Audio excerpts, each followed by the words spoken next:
الحمد لأهله والصلاة على أهلها. أما بعد، قاعدة تجويد القرآن سبق نمبر 3 حروف هجاء وترتيب مخارجها. مخکې دوه سبقونو کې د حروف هجاء شکلونه،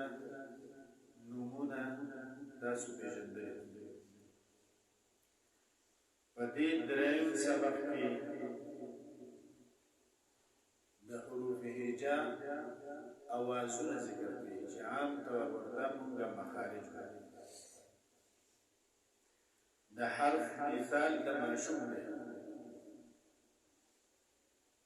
نو چې کله ته د یو ماشوم شکل پیژنې او د هغې سره تاله د هغه نوم درځي، نو بیا ته د هغه اواز پیژنې. لکه دیوال نه اپا دوه ماشومان جاړي، یو پکې جاړي او بل خاندي، نو تا ته پته لګي چې دا جاړي پلانکې او دا خاندي پلانکې. ولې؟ ځکه ته یې شکل پیژندلی او تا یې نوم زده کړلی. بل مثلا یو سړی د مدرسې ته راځي، د یو کس سره میلاویږي، د هغه کس شکل پیژني، د هغه کس نوم ورله ورځي، د هغې سره به چې کله دی د کس سره میلاویږي، نو د هغه ځای به در معلومول پکار چې هغه دې بینې به مخلاص. نو دې مخارجو کې د هر یو حرف ځای ښیي، د اوسېدو ځای چې موږ ورته پښتو کې کور ویو. نو دا یو کم دی حروف هجاء چې دی د دې 19 کورونه دي. غټ کورونه یا غټ کلي چې دي هغه د 3 دي. یو حرف دی مری ورته، یوه ژبه ده او یو شونډې دي. دا 3 کلي. په دې 3 کلو کې بیا د هر یو حرف ځانه کور دی. بعضې کورونو کې 2 حروف دي، بعضې کې 3 دي. خو په دې کلو کې بیا ځانه کورونه دي د دې حروف. نو اولنی حصه چې هغه حلق دی، په حلق کې 3 ځایونه د مخارج دي. یو د مری آخر دی، کوم چې سینې طرف ته نږدې دی. یو د مری منځ دی، کوم چې بالکل د اول او د آخر منځ کې دا هډوکی دی. او دریم نمبر د مری اول دی، کوم چې خولې طرف ته نږدې دی. دغه شانې ژبه ده. نو په ژبه کې یو د ژبې ویښ دی، یو د ژبې ډډه ده، یوه د ژبې غاړه ده، یو د ژبې سر دی، او یو د ژبې منځ دی یا د ژبې شا ده چې کومونه حروف ادا کېږي. دواړه شونډې دي. نو په شونډو کې دغه شونډو کې مخارج دي. یو لاندې شونډه به د 2 غاښونو سرونه، نور به د دواړو شونډو نه.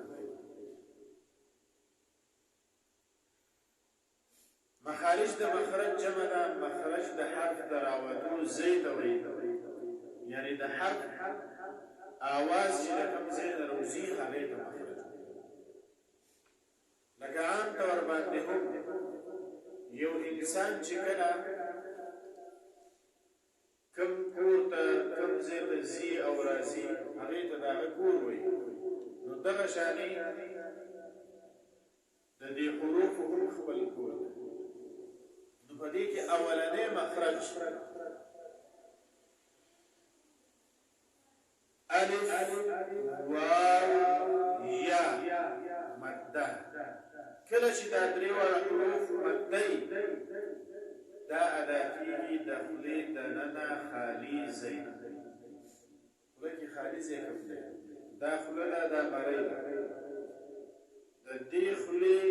دی مری دا آخر نواز لا تر دی شروع پوری دا در زی چلی دی زی نواز روزی با بی بو دا دی دا مده صورت دی و دی زی که دا آواز دا شد روزی و بحر دا خلین خارج شی و ختم شی مخرج نمبر 2 ها ادا کیږي موږ ورته حمزه او تلفظ आवाज د دې اده د مړی د اخر نه کوم چې بالکل سینې طرف ته ټچ ده د دغه ځای نه د आवाज راځي ها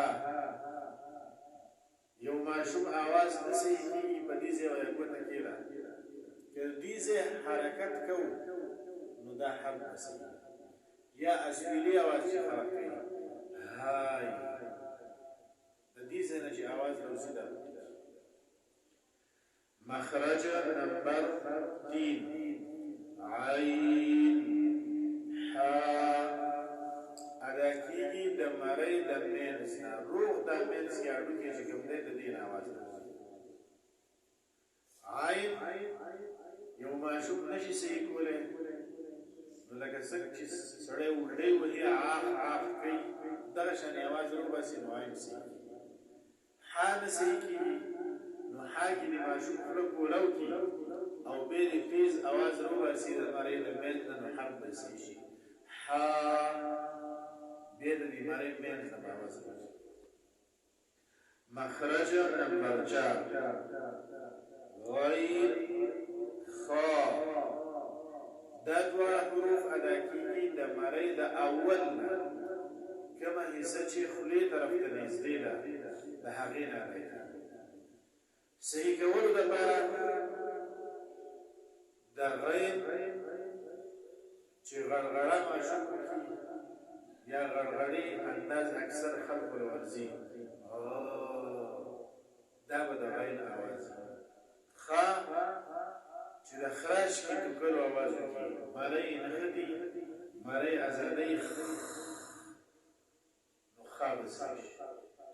دا شپږ حروف همزه ها عین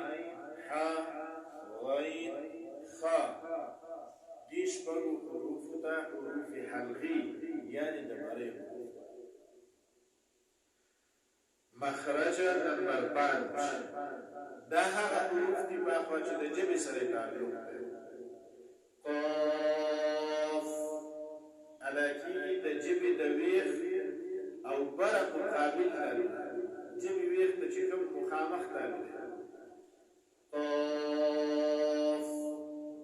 ماشوم نشي صحیح کولی وایي کارغه آواز قا حرف صحیح مخرج نمبر 6 کاف ادا کیږي د ژبې د ویښ او بره مقابل تالونه او د قاف د مخرج نه لږ خولې طرف ته په دې ژبه به لږ شونډو طرف ته مخکې راشي کاف کا ماشوم د کاف آواز نشي صحیح کولی کاکا پیژني ځکه هر کور کې ځانه کاکای کاکا وایي نو آواز به څه شي صحیح شي مخرج نمبر 7 جیم شین یا غیر مده خیلی زکه ولکه دای ورسر زکه وکړي چې یو یا بره په مده کې شوی نو چې غیر مده کوي د ژبې د مینس او بره مقابل کوي خو یاد ساتئ که چېرته یو ماشوم د ژبې د مینس په ځای د ژبې سر به راوچوي سر نه وروستو دا حصه چې ده نو بیا به په جیم کې د چی اواز پیدا شي چا چیم به ویلی شي او په شین کې به د چین आवाज پیدا شي شین معنی چین او په یا کې به د جا आवाज پیدا شي هغه په شکل کې چې لپاسه کړی ټکی جا وسیو ماشوم بیا هم د جبه سر به لګی تحت تکي دا سر دی ورله پس شي منه کړی چې دا حقیقت شي د جبه مین په بر اوچت شي دا پروسه شي مخرج نمبر 8 ضاد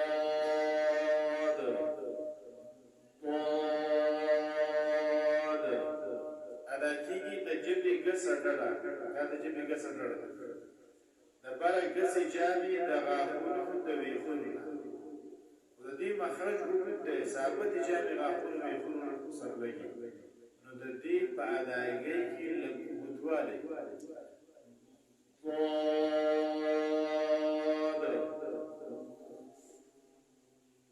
دا اواز دی دا اواز دی په ابتداء دی به دا حرف ادا نو په دې حرف ډېر احتیاط پکار دی چې د ژبې سر مخکې ونه لګي کني بیا به د ضاد نه ضاد جوړ شي او دا ضا به د یو سره جوړ شي په الف او دال د سره مخرج نمبر 9 دس گیارہ دا درې حروف چې دي لام نون را دا ادا کېږي د ژبې د غاړې او بره مخامخ څلور غاښونو د ورونه لام د دریو غاښونو د ورونه نون او د دوو غاښونو د ورونه را دا پکې فرق نور د ژبې غاړه بره غاښونه ورې دي خو لام کې څلور غاښونه نون کې درې غاښونه او را کې دوو غاښونو ورې استعمالي لام ماشوم نشي صحیح کولی لا لا مشکل لا لا لا لا په هر کور کې ځان لا لا دغه لا لا مشکل یو کینو په دې سره به د لام څه شي صحیح شي نون نشي صحیح کولی نا نا مشکل نا نا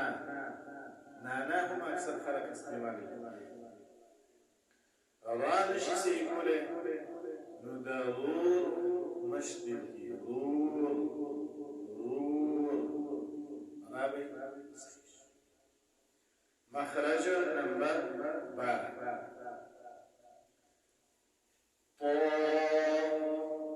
دال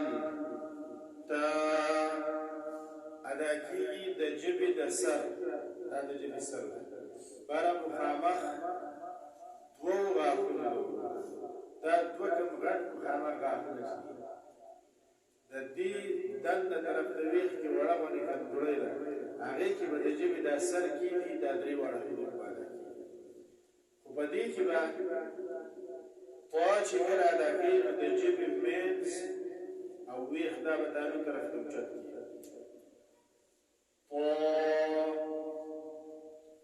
طا تا دال چې ژبې منځ پکې دانو طرف ته اوچت کېږي دا طا غټ حرف دی دا به غټ شي دا طا بعضې خلک پکې شونډې راټولې کړي شوا کړي غلطه ده بعضې خلک پکې د ژبې ویښ بره ولګوي سقاد طا قاف اواز پکې پیدا شو بیا هم غلطه ده بعضې خلک داسې کوي چې دا طا ادا کوي نو دا یو قسم لږه مفخمه کړي تو دا هم غلطه ده دې کې به د ژبې منځ او ویښ دواړه به راوچتېږي په صحیح معنو کې طا نو بیا به دا حرف صحیح مخرج نمبر 13 ضا ذال ثا ادا کېږي د ژبې د سر بره مخامخ دوو غاښونو د سرونو نه سرونه موږ د اسانۍ لپاره یو د دې غاښونو سرونو سره دنده طرف ته دې کنارونه ادا کېږي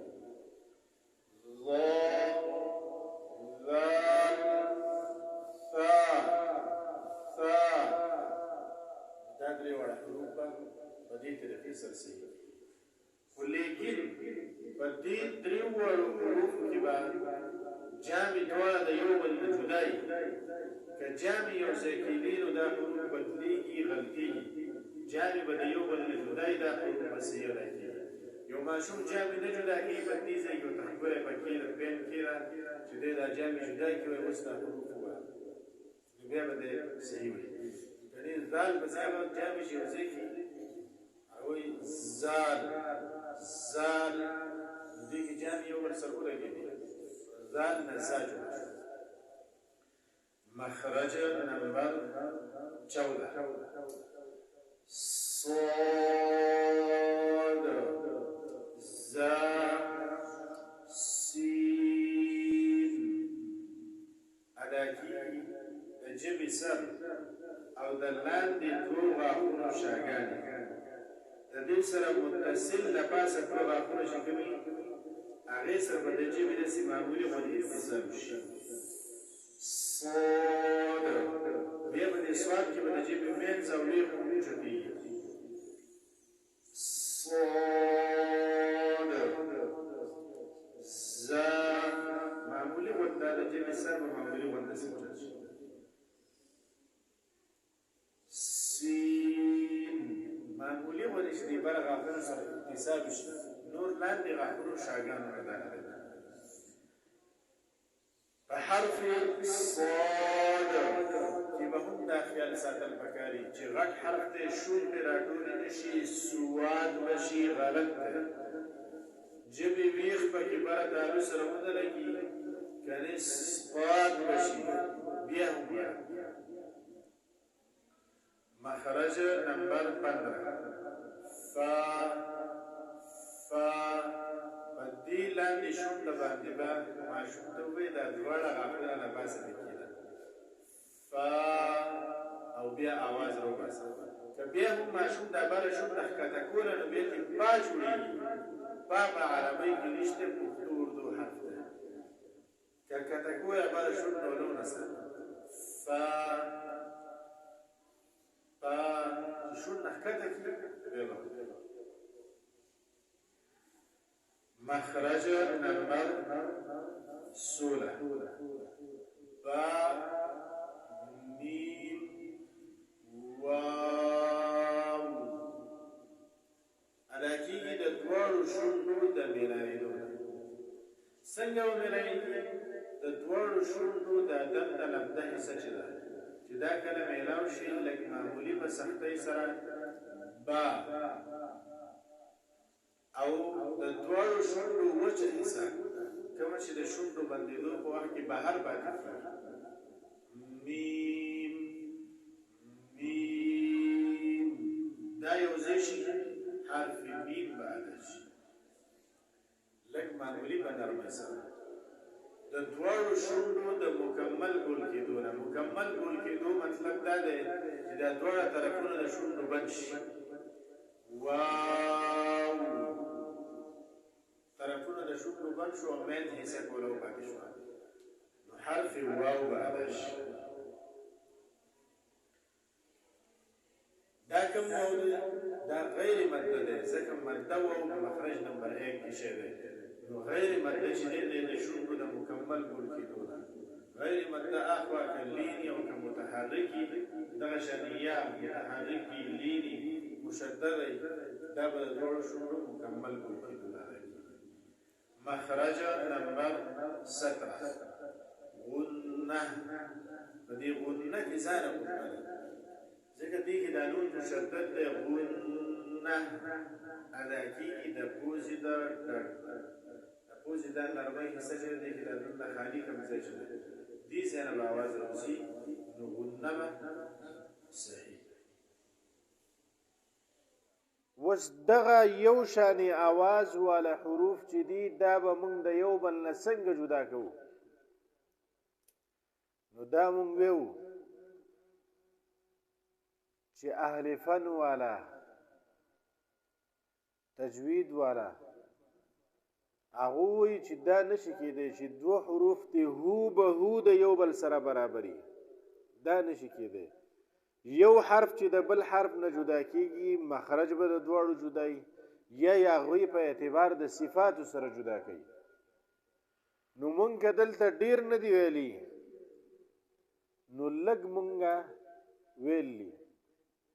دا یو شان آواز والا حروف به مونږ څنګه جدا کوو؟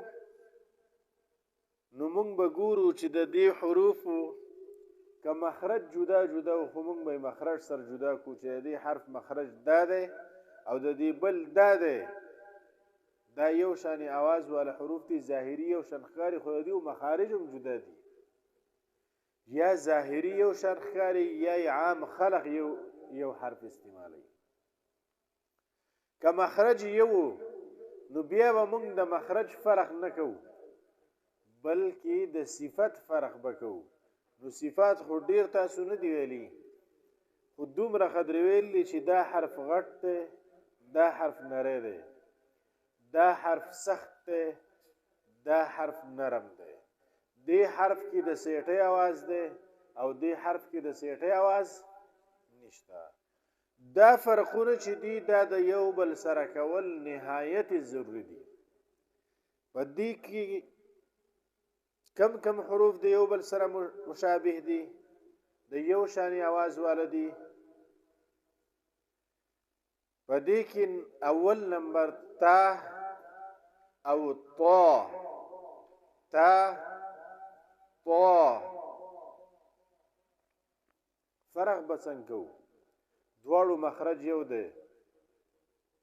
نو تا به نری ویلی شي ځکه چې په غټو حروفو کې نشته، طا به غټه ویلی شي ځکه چې په غټو حروفو کې راغلی ده. دویم نمبر ثا سین صاد. په دې کې یو د ثا د سین سره فرق مخرج جدا دی، ثا د صاد سره فرق مخرج جدا دی. د دین علاوه پس سین کې د سیټۍ आवाज دی چې هغه په سا کې نشته، پس صاد کې د سیټۍ आवाज دی چې هغه په سا کې نشته، او صاد کې غټواله دی چې دغه غټواله نه په سین کې شته او نه په سا کې شته. په دې دریو حروفو کې به په دې طریقې سره فرق کیږي. ذال زا، دا دو حروف خلق اکثر یو بشان استعمالی. ذال زا یو د مخرج فرق دی. ذال جبې سر بره دوه غاښونو سرونه، زا جبې سر لاندې دوه غاښونو شاګانې معمولی اتصال بره غاښونو سره. خو دویم غټ فرق چې دا پې ممتاز کېږي هغه په زا کې د سیټۍ आवाज دی چې دغه سیټۍ आवाज په ذال کې نشته. ضاد او ضا، په دې کې یو د مخرج فرق دی. ضاد جبې ګسړه ډابره ګسې جامې غاښونو ویښونه، ضا جبې سر بره دو غاښونو سرونه. بل اهم فرق ضاد کې د مخرج اوږدوالی دی. تاسو ته ما ویلي چې د دې حرف مخرج اوږد دی، دا اواز به کې دا اوږدوالی په ضاد کې دی او دا په ضا کې نشته. نو عام طور باندې دغه بره دو حروف او د ښکته دو حروف د دې جدا جدا فرق کېږي. البته که سړی د دې بره ذال زا ضاد ظا د دې فرقونه کوي نو هغه به کوم کېږي. یو حرف ذال راواخلي دریو واړو سره یې فرق وکړي، بیا زا راواخلي دریو واړو سره یې فرق وکړي، بیا ضاد د زوا سره خو مونږ نه قاف کاف قاف مری طرف ته ادا کیږي جبې ویښ کې مری طرف ته او کاف جبې ویښ کې خلی طرف ته ادا کیږي قاف غټ حرف ته او کاف نری حرف ته حمزه او عین عین دی کی بعضی ماشومان احتیاط نه کوي د یو په ځای باندې بل وایي حمزه سخت ده او عین چې دی دا نرم دی نو که موږ حمزه کې د حمزه په نسبت باندې نرم دی نور دی کې متوسط صفت دی خو د حمزه په نسبت باندې څه دی نرم دی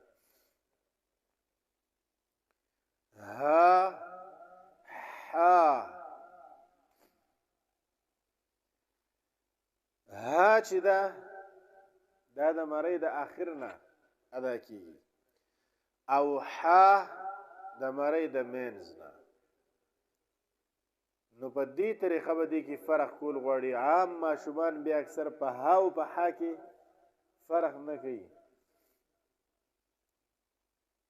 حا نه صحیح کیږي نو پوره صفا आवाज دی حا د مری د دې غوټ نه راوباسي خوله دې کولو ساتي حا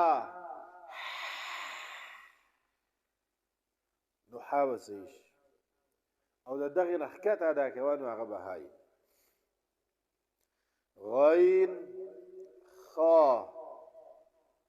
مخرج د دواړو یو دی غین کې د غړغړې आवाज دی او خا کې د خراش کی یعنی لاړې چې سړی توکی ماری چې ورته تازه کوي د هغې आवाज دی پکې غین خا فا چې دا اوس دې سره بل حرف یو شان لیکلی هم نه دی خو دا خلق مشابه یو شانی د پا سره وي اردو پښتو دریو ټکو لاندې والا د هغې سره مشابه وي د هغې په شانې وي نو لهذا کله چې دا د هغې په شانې وي نو دې په دې خبره باندې تنبیه کوي چې فا کې ته ژبې د لاندې شونډه باندې بره دوه غاښونه سرونه کې د بره شونډه ورسره مه لګوه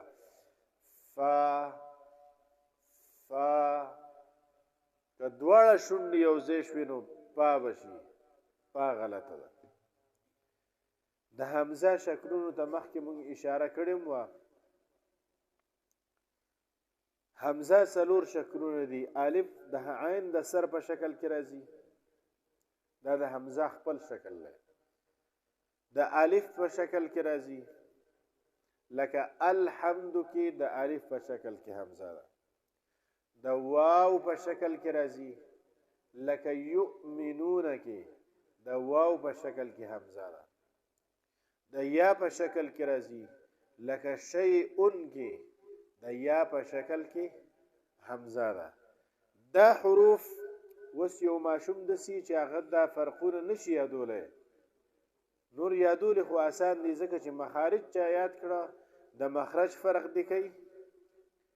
او چې مخکې دا غټوالی او سختوالی او سیټۍ والی یاد کړي د هغې فرق دی کوي خو که دغه مخارج هم نشو یادولی نو بیا دې دا حروف کم سے کم که دا فرقونه پکې ویلی نشي نو په دې ویلو کې دې دا فرقونه ضرور وکړي یو ځل تاسو ته وایم ټول حروف نو دا به دغه شانې ویل پکاري